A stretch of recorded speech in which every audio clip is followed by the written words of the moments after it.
سورۃ الحجرات میں اللہ تبارک و تعالی نے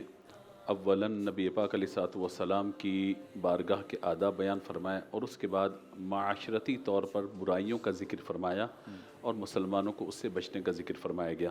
جن میں ایک تو ہم پہلے ذکر کر چکے ہیں کہ کوئی خبر تمہارے پاس ہے تو اس کی تحقیق کرو۔ اسی طریقے سے دوسری چیز ہم نے ڈسکس کی تھی کہ ایک دوسرے کا مذاق مت اڑاؤ۔ اسی طرح ولا تنابزوا بالالقاب، ایک دوسرے کے برے نام بھی نہ رکھو۔ اور آج جو آیت مبارکہ ہمارے پیش نظر ہے اس میں 3 باتیں بیان ہوئی۔ یا ایھا الذین آمنوا اجتنبوا کثیرا من الظن ان بعض الظن اسم، یعنی کسی بھی مسلمان کے بارے میں فرمایا گیا اے ایمان والو بہت زیادہ گمان نہ کرو کیونکہ بعض گمان پھر اسم گناہ بھی ہو جاتے ہیں۔ دوسری بات بیان فرمائے گی ولا تجسسوا، اور کسی کے بارے میں تجسس نہ کرو، تہمے مت پڑھو، کیا کر رہا ہے، کہاں سے آ رہا ہے، کہاں جا رہا ہے، کھاتا کہاں سے، کماتا کہاں سے، اخلاقیات کیسے چل رہے ہیں اس کے، کس سے ملتا ہے کس سے نہیں ملتا۔ تو تجسس میں تہمے پڑھنے سے بھی ممانعت کی گئی، الا یہ کہ اگر کوئی وہ ڈکیت ہو یا معاشرے کو نقصان پہنچانے والا ہو اور پھر کوئی ادارے یا کوئی افراد اس کی اگر تہمے پڑھیں کہ بھئی اس کو ہم باقاعدہ ثبوتوں کے ساتھ پکڑ کر پھر باقاعدہ قانونی کارروائی کیجیے تو وہ ایک الگ صورت ہے۔ یہاں پہ عام لوگوں کے بارے میں بیان فرمایا گیا کہ ایک دوسرے کی تہمے لوگ پڑے ہوئے ہوتے ہیں کہ بھئی یہ کیا کر رہا ہے کیا نہیں کر رہا۔ تیسری بات بیان فرمائی گئی ولا یغتب بعضکم بعضا، اور تم غیبت بھی نہ کرو۔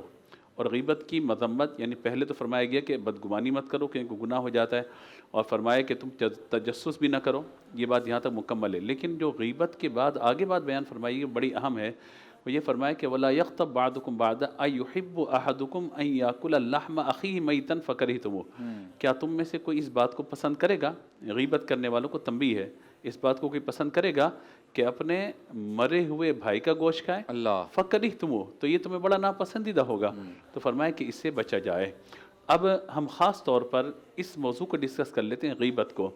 ہمارے یہاں ہر بندہ بولنا چاہتا ہے، ہر بندہ چاہتا ہے میں کوئی بات کروں، سننے کا حوصلہ کم ہے، بولنے کا زیادہ ہے۔ اتنا بولنے کا ہے کہ سامنے کوئی بات کر رہا ہوتا ہے تو ہم اس کی بات کاٹ کر بیچ میں دوڑتے ہیں کہ ہم اپنی بات بیچ میں کوئی یعنی کوئی نقب لگا سکیں یا کوئی بات کر سکے بیچ میں۔ تو بولنے کا جو ہماری ایک کریز ہے نا اس وقت، ہر بندہ بولنے کے مرض میں مبتلا ہے، یا تو کھانے کے مرض میں یا پھر بولنے کے مرض میں۔ یہ جو مرض ہے نا بولنے والا، ہم نے شاید سمجھا ہی نہیں ہے کہ بولنا یہ بھی ایک عمل ہے، اور ایک ایک لفظ کا حساب قیامت کے دن اللہ کی بارگاہ میں دینا ہوگا، اور جو لفظ اپنی زبان سے ہم نکال رہے ہیں اللہ کے فرشتے اس کو تحریر کر رہے ہیں۔ اگر ہم نیکی کے الفاظ زبان سے نکال لیں تو نیکی لکھنے والا فرشتہ کرامن کاتبین میں سے وہ لکھ رہا ہے، یا پھر اگر ہم وہ برائی کا لفظ نکالتے ہیں خدا نخواستہ تو اعمال لکھنے والا فرشتہ برائی کو لکھ رہا ہے۔ اب لکھا ہوا نامہ اعمال قیامت کے دن ہمارے ہاتھوں کے اندر ہوگا۔ ہم نے